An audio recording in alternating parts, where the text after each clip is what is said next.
Frances Largeman-Roth. She's a nationally recognized nutritionist and health expert. She's the author of Eating in Color and the New York Times best-selling book, The CarbLovers Diet. So, Frances, thanks so much for joining us. Thanks, Tiffany. Yeah. I'm happy to be here. This is exciting. Yeah.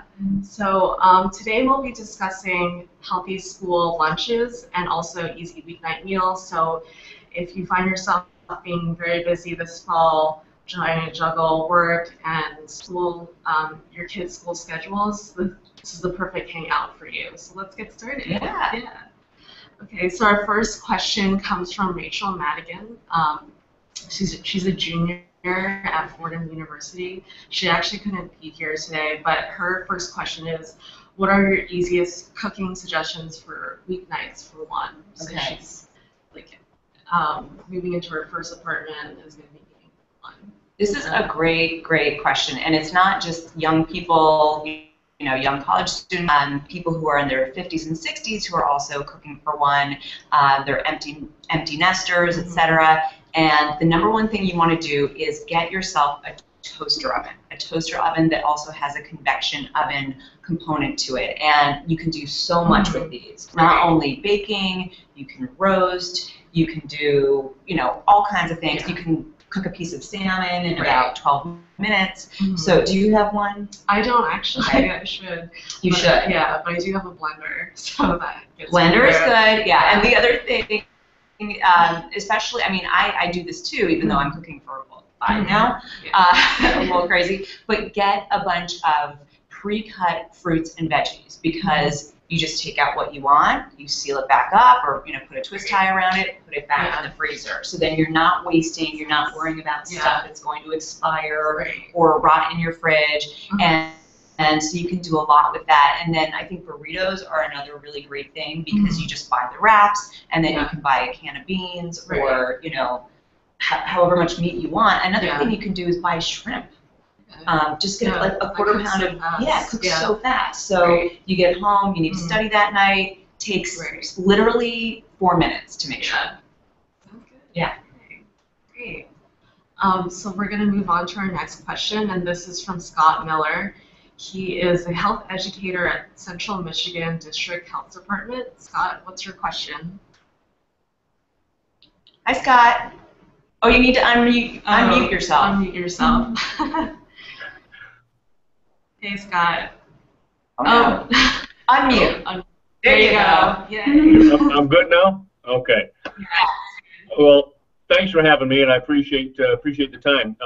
As Tiffany said, currently I'm the health educator and also social media manager for the health department here.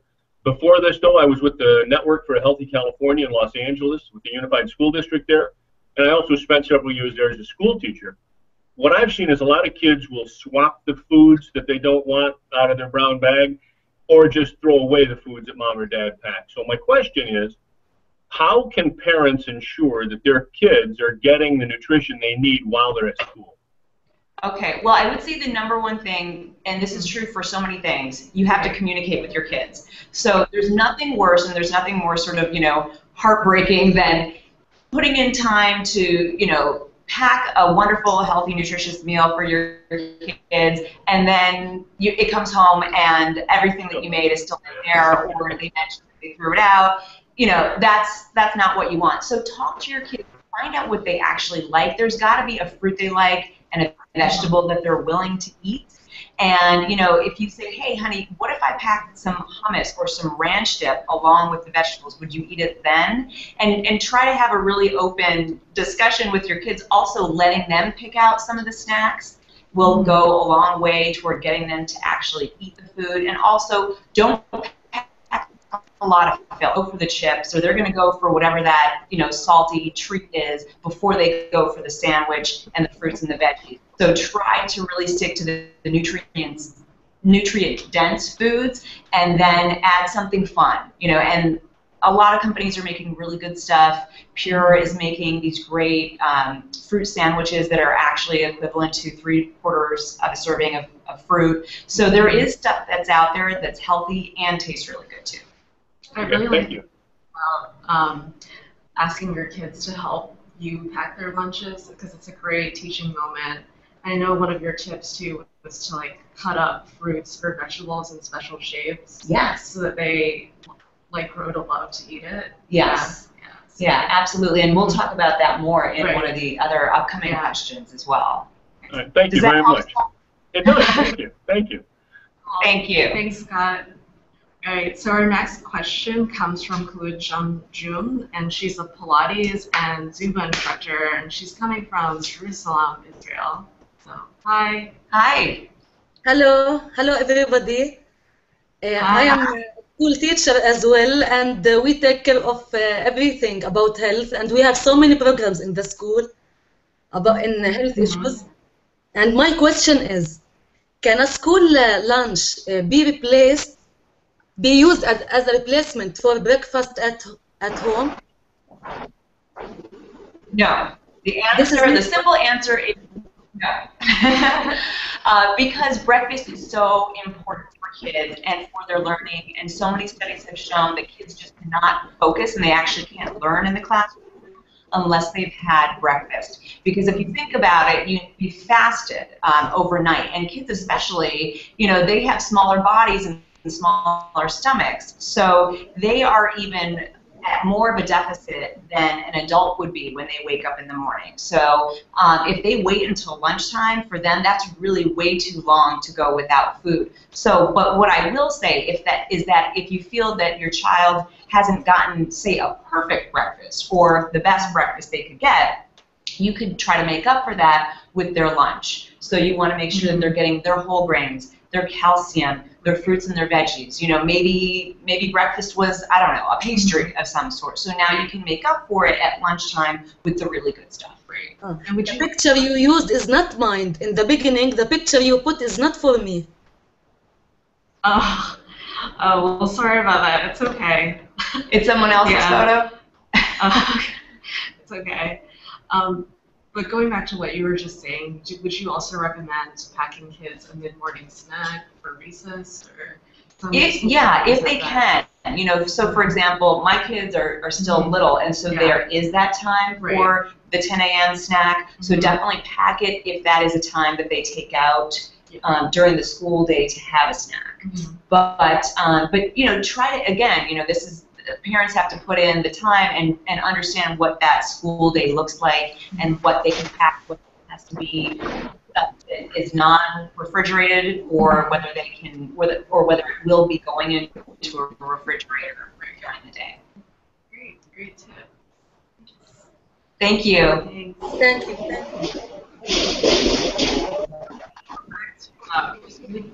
Your microphone. Okay, so we're going to move on to our next question with Melanie Versailles. She's a marketing professional and photographer. Melanie, what's your question?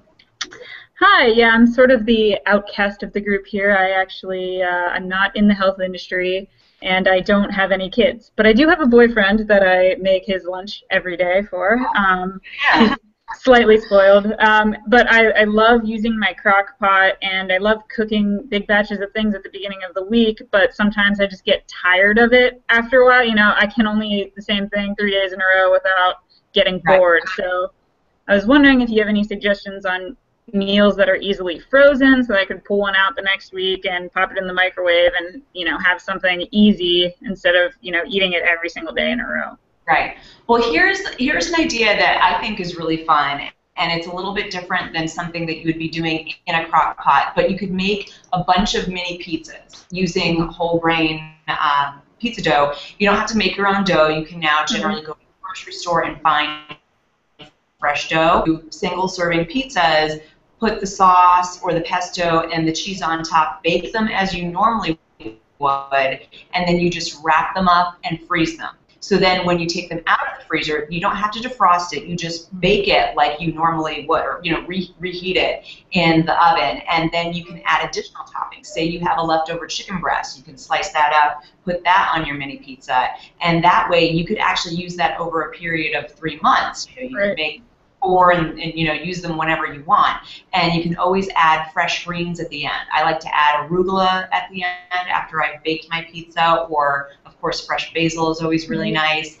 And then, think of things that you can do multiple things with. So, for example, chili is something that you could make in your crock pot, but you don't have to just eat it out of a bowl. You could serve it over quinoa. You could wrap it up in a burrito. You could actually mix it with pasta and bake it like a casserole. So try to think of things that you maybe use in multiple ways, and then it won't be so boring.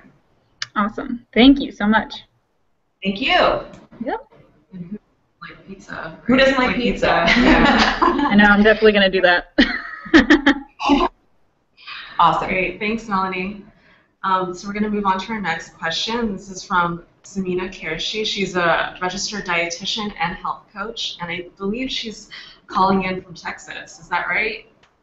That's true. Hi, yes, my name's Samina, and I'm a registered dietitian. I'm also a health coach, and I work in corporate wellness right now, and I don't have any kids either, but some of my clients have kids, and they're always asking, how to get their kids more involved, and I think that children are generally inclined to eat healthier when involved with the meal prep. So what are some safe food prep tasks children can do to help their parents and get more involved? You are absolutely right, Samina. If you get the kids involved, they are more likely to eat what they have actually had a hand in. Mm-hmm. And as you were saying, Tiffany, that is one of my tips, is to talk about cutting things into fun shapes for kids, and that's something that they can do. So, for example, melon is still in season, and what the parent can do is first slice the melon into basically blocks, and then the kids can take cookie cutters and cut them into whatever shapes are fun. So for my son, that might be dinosaur shapes. For my daughter, that would be anything related to Frozen. Mm-hmm. So, whatever they like, whatever they're into, let them do that. And you can do that, not just with melon, but also jicama is fun to do that with. And then there are kid-safe knives. So if you just Google kid-safe knives, you can find a bunch of things. And so kids can help do things like spreading, say, peanut butter or sunflower butter onto celery sticks. And then older kids, I would say a kid who can use scissors safely could use one of those kid-safe knives to actually cut things up. Bananas, grapes, carrots, that kind of thing. That's a great idea. I hadn't really thought about the cookie cutters, and I'm sure that kids would really enjoy that. So thank you. Welcome. Thanks, Nina. And actually, I don't have kids either, but I have little nieces and nephews, and whenever I'm baking or trying to make something, they always want to help. And they like stirring things. Yes. Like dropping things into a pot. So kids can help. Absolutely, yeah. And I think it's just about making it safe for them and making it fun. Definitely.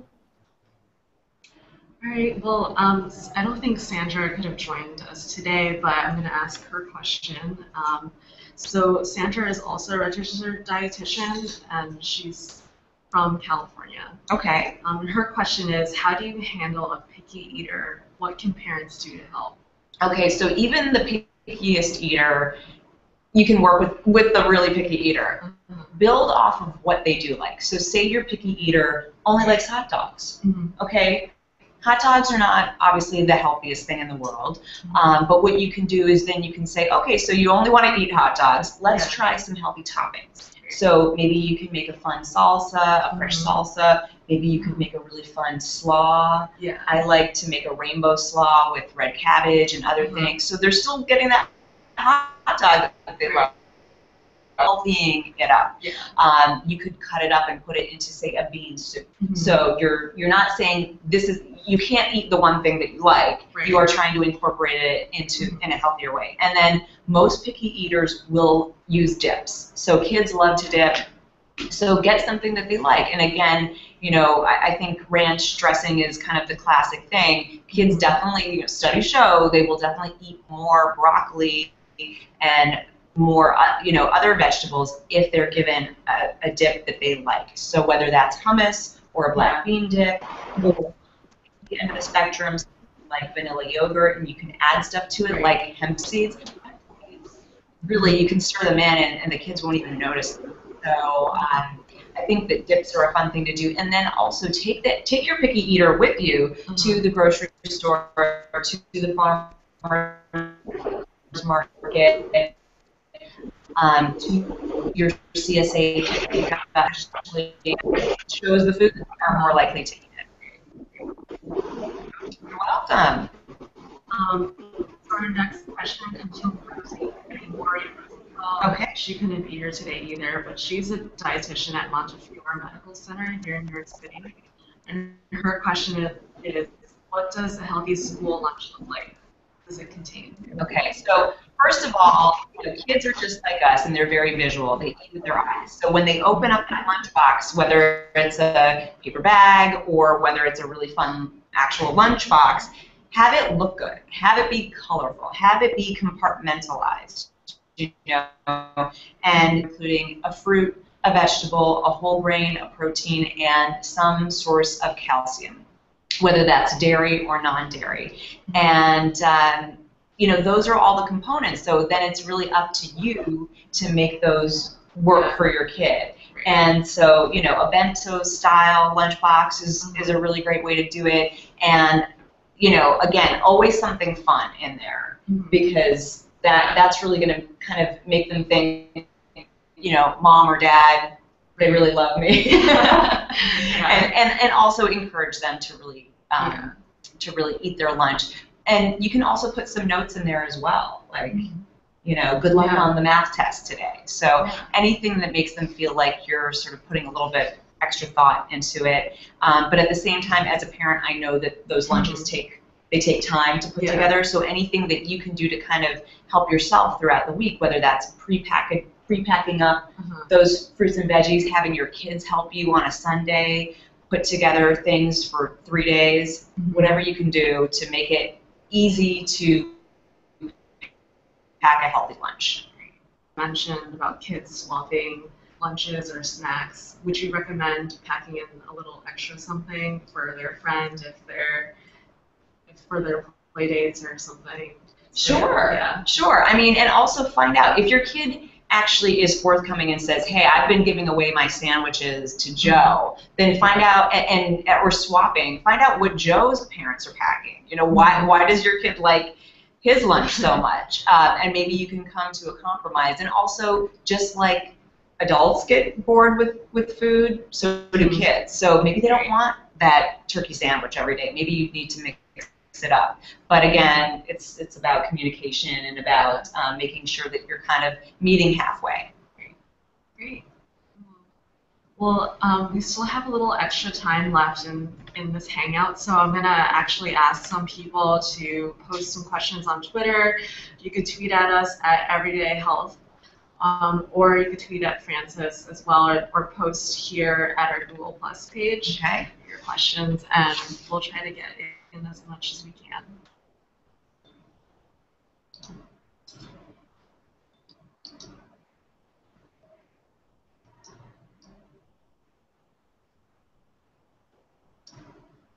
Okay, so we have a question here from Afternoon Crash. From Jennifer Brown, and she's asking what types of packable lunches and snacks work well for college-age family members who are out all day. Oh, packable. Wait. Packable lunches and snacks. Okay. Right.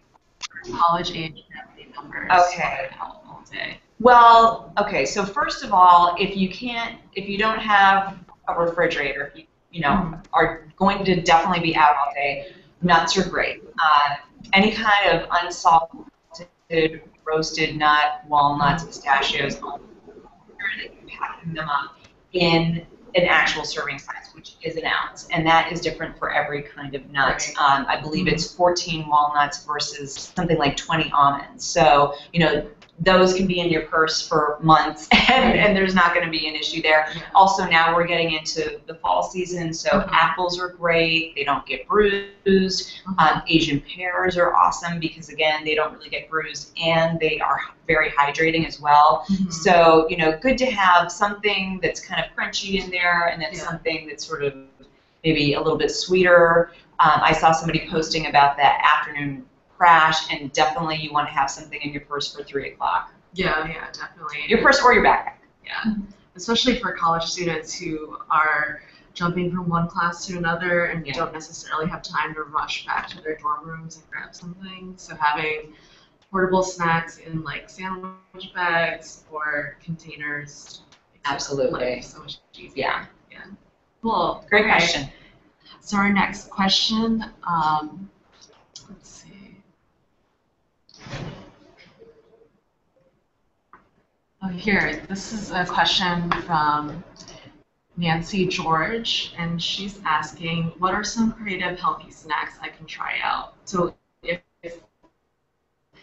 nut mixes, what else can I make? Right. Yeah. Right. Well, yes, that's a great question because we do all have a little bit of flavor fatigue. So, I mean, just like I was saying, to go to the store and bring your kids so that they can feel like they're having a say, go to the grocery store when you have time, when you're not in a rush. So if you have kids, don't bring your kids because you will be in a rush if you bring your kids. And spend a little time in those aisles because honestly, there are always new snacks coming out. There's a lot coming out with ancient grains, which are great. So, you know, we're seeing quinoa being used in more snacks. We're seeing, you know, kama and teff and all of these other grains being used. You know, something that I like to do, which is actually in my book, Eating in Color, I make these power balls, and they use sunflower butter and... I've been needing to make those. They look so delicious, and it's great for like a post-workout snack too. Yeah. Yeah, and they're only 80 calories, so... Yeah. All right. So I think we're pretty much done for today's Google Hangout. Thanks everyone for joining, and thanks so much, Frances, for being here, for lending your expertise and excellent tips. I think we all learned and can take away something from today's Hangout. Thanks, Tiffany. It was fun hanging out. Yeah. All right, and if anyone else is interested in joining our Google Hangouts for next time or our Twitter chats, feel free to sign up down below in the description box. We'll have a link ready there. And we'll see you at the next Hangout. Bye, guys. Bye. Thanks for joining us.